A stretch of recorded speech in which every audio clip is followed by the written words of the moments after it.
There are so many different videos here on YouTube and every other social media platform on decorating your living room spaces for fall. And they truly do look absolutely beautiful. And they even give you direct links to get the exact same things. But what if you're on a really tight budget or you're short on time? I know a lot of people, especially during this time of year, start to get really overwhelmed by all of the obligations that life throws our way. So in this video, I'm gonna share with you guys my cheat codes, my best ways to decorate for the fall season in your living room space that do not involve spending an unnecessary amount of money or time to get a beautiful look in your space. Without further ado, let's go ahead and jump right into it.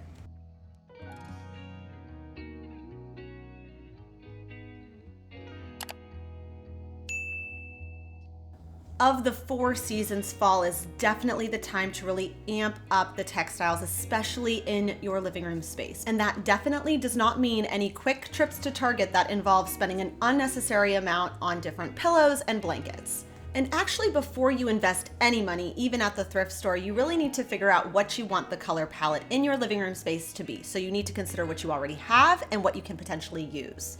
Giving you my space as an example. So whenever I'm shopping at the thrift store, I'm taking into consideration the color of my couch. And in doing so, I'll take a small sample from the inside of one of my cushions, bring that to the thrift store with me. So that way, when I'm at the thrift store, because you can't often return any of these items, it will give you a better idea on what is really gonna work and what's not. Starting off with pillows. So I think this goes without being said. Of course, if you can wash it, to me, that's just as good as thrifting any other textile in your space, which is generally the rule I like to follow. Which leads me into my second point, that oftentimes your pillow section maybe at your thrift store is not going to be the best thing you've ever seen, but there are so many other textiles in your thrift store that can be turned into pillows. One of my favorite ways to get especially lumbar pillows that have a lot of pattern, that work well with my color palette, and oftentimes can be the jumping off point for my color palette, is the scarf section of your thrift store. Usually they're very affordable. Usually people are wearing scarves in fall and winter, so you'll get a lot of those patterns and colors that you'll see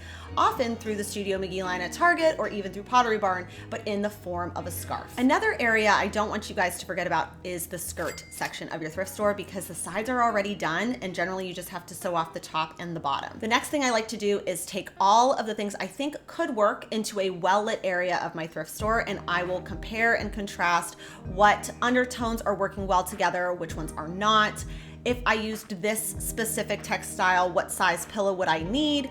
All of those things need to be taken into consideration. And then the last stop I make is just the straight up fabric section of my thrift store. And then I take it all together and I will lump different pieces together, different combinations together, so I can really get a good grasp of the combinations that work and the ones that don't, also keeping in the back of my mind what I already have at home.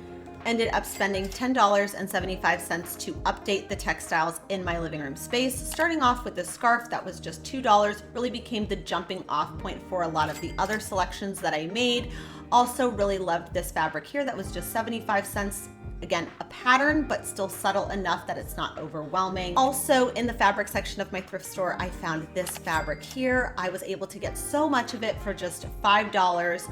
Pulling a little bit more brown on camera here, but you'll see later that it definitely has a purple undertone, which was definitely what I was going for my color palette this fall. Taking a pillow cover that I already have, I'm just going to use that as my template to make my markings for my new pillows for the fall season. So just made those markings, put the good sides facing together, so the bad sides are facing out. I personally like to give myself enough allowance so that way I can pull through the fabric on the other side.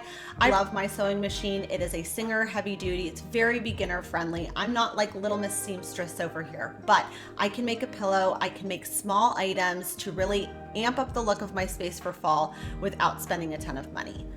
And of course, if you're not really into the sewing idea, you can just use some hem tape or some fabric adhesive. I do 3 sides of the pillow and then I flip it right side out, and then I add my insert into my pillow. And then because I have down-filled pillows, I just push all of the down filling to the other side, pin it, and then I'll buzz that final side through the sewing machine as well. Just cutting off any excess. I made 2 of this size of a pillow, which is a 22 by 22, which is always gonna be your anchoring pillow, the pillow that you put the farthest back, layering smaller pillows in front of it.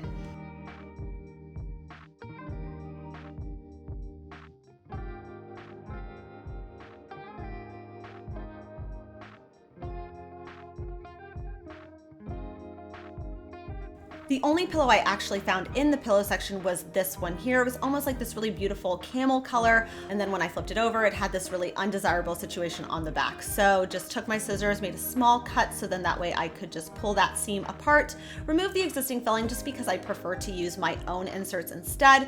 And then because I needed this pillow to be smaller than it was so that way it worked well with my existing pillows, I just removed one of those appliques there. Once that was removed, just then cut the pillow down to the appropriate size to work in the combination that I wanted it to.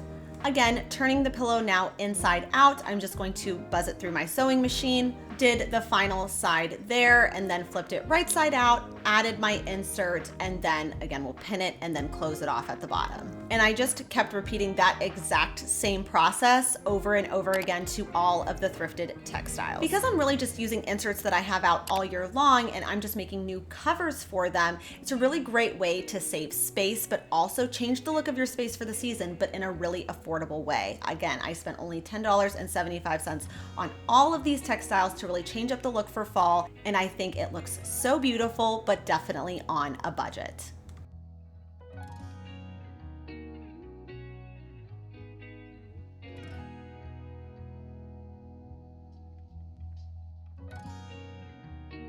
Moving along now to curtains. So maybe some of you guys can relate to this problem as well, but I really don't like that my curtains don't seem very even throughout. And I've seen people order these Amazon clips to give them almost like a faux pinch pleat look. But I saw a hack on TikTok using pool noodles, and I happen to have a few pool noodles in my stash. Now she cut them to 2 inches. I think that's a little big for my space, so I'm going to try doing maybe like 3/4 of an inch and seeing how that looks. But the goal is we're just going to cut the pool noodles down to size, and then we're also going to cut a slit in them so then that way they just hook onto the pole, just to make it nice and quick and easy. And the reason for doing this really is so you don't see a bunch of drywall, and this is basically just going to be equally covered with fabric.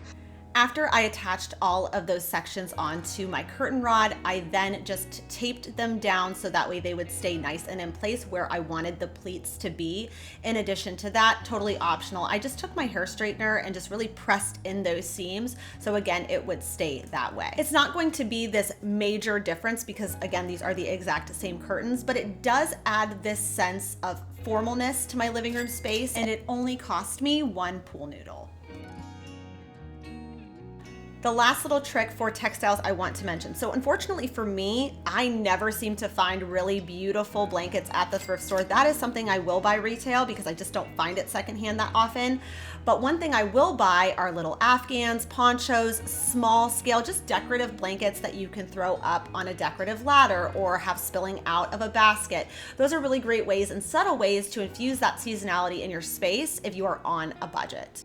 With our textiles, and in my opinion, kind of the harder thing to adjust is your textiles for fall. Now it's time to move on to the decor. One area in the thrift store I always recommend checking is the book section because you can find really great pieces to layer in your bookshelves for a very affordable price point. The Hartville Thrift Shop charges $2 for every hard-covered book. I usually find at least 2 up to 5 books about subjects that I'm really interested in. Now, if I don't like the cover, you can always just recover it. Again, go to the fabric section of your thrift store or just look for fabric in the curtain section and just cover that book that you're really interested in that fabric. Books are just such a great way to style your shelves to begin with. You can stack them vertically, horizontally, front facing if it has like a really beautiful cover, or even open like I have here in this display that I DIY'd from the Dollar Tree. So if you're looking at your shelves and you're thinking, I could use more books, instead of going to Amazon and spending an unnecessary amount of money, check your thrift store first and see what you can come up with. For summer, I had a few navy and light blue books here, so I just swapped those out for ones that felt a little bit more seasonal. After you've changed up any book stacks, now it's time to change out any toppers. So I previously had 2 white books here with a conch shell on top, and that was perfect for summer, but now we want to make it fall. So I have these 2 brown books here. Now I'm going to add this DIY'd pumpkin tea light candle that I also made from the Dollar Tree. In addition to pumpkins, you can also use antlers, of course, any amber glass candles you might have. Also, any pine cones. So if you have large pine cones, those would work really well as bookends, but if you have smaller ones, you can scatter them all around a stack of books to give that seasonal feeling to your space. In addition to swapping out your toppers and your books, just look at what you already have and potentially what you could add to your existing decor to make it feel a little bit more seasonal. So for example, I always have these lanterns up here, but to make them feel a little bit more fall, I'm gonna add some pine cones to the bottom, maybe use some velvet ribbon to tie at the top. And also, if you decorate for Halloween, I usually only decorate for a few weeks in October, just leading up to Halloween, but you could add little bats around these lanterns or adding some sort of a black bird somewhere. Also, if you ever happen to come across any masks at the Goodwill bins, I always pick those up. I think they look so beautiful in a frame. It keeps it feeling pretty elegant and not super cheesy, which is always what I'm trying to achieve. Another really easy thing to do is just to change up your florals. So I always have this vase here, but instead of having hydrangeas or whatever is in here for summer, we can make it feel a little bit more seasonal. So I just chose to keep it very tonal because I don't want it to be too overwhelming, and I just did dried florals in its place. Also, I always have this caddy here, fill it with these thrifted and then DIY'd florals that I did last week because I found florals for the entryway that I like a little bit better that I still have to get around to DIYing. Also adding in some straw that I found at the Goodwill bins. All of those changes, it's not a monumental difference, but it will help to add that seasonality into your space if you're on a budget.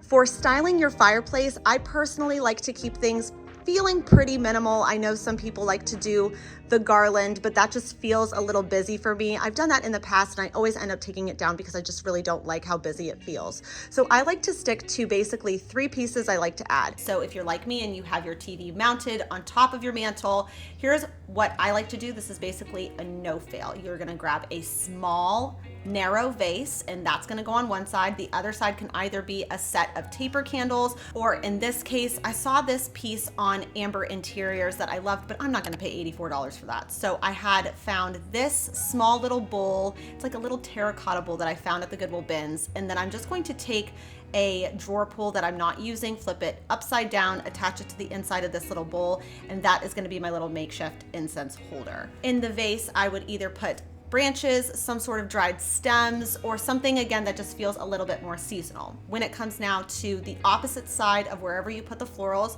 grab some sort of a basket. This basket was actually, I found this woven lamp at a garage sale near my house, and I decided maybe one day I'll want to use it as a lamp, but for right now, I'd rather use this as a woven vase as well as a woven basket for fall. So I just separated them temporarily. You guys saw the vase in last week's video. So then now for the shade, I'm just going to flip it upside down and use that to stack some logs in here, as well as some stems that I picked up from at home. And I think, again, it's just adding that seasonal touch in a really affordable way. And finally, to tie it all together is to adjust your TV. So of course, this is not when you're actually watching TV, but more like a screensaver for when you are not. It's not just like a big black hole there. You can add some decorative artwork instead of your TV screen just being blank.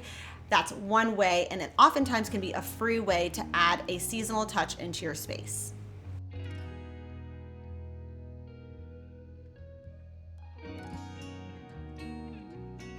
Last but not least, we need to talk about lighting. So no matter how big or small your living room space is, I have a rule of 3. There should always be 3 light sources. That to me is the perfect amount of ambient lighting once the sun sets for you to have that cozy atmosphere in your space. And in order to give it a less traditional and more collected feeling, the lamps should all vary in size, in shape, and in scale. So as you can see here, we have our arch floor lamp here that I thrifted. Diagonal to that, I have this floor lamp that some of you may remember that I thrifted a while ago. And on the other side of this couch, just added a table lamp that I already had in my stash. With all that being said, that really wraps it up for today, you guys. thank you so much for watching. My goal in these videos is not to judge you if you want to go to Target and spend money, but instead just remind you that there are so many other ways to decorate your spaces for the upcoming fall season that don't involve spending a ton of time or a ton of money to still make your space feel absolutely beautiful. I hope that everybody has a fantastic week, and I will see you guys back here next Sunday. Bye for now.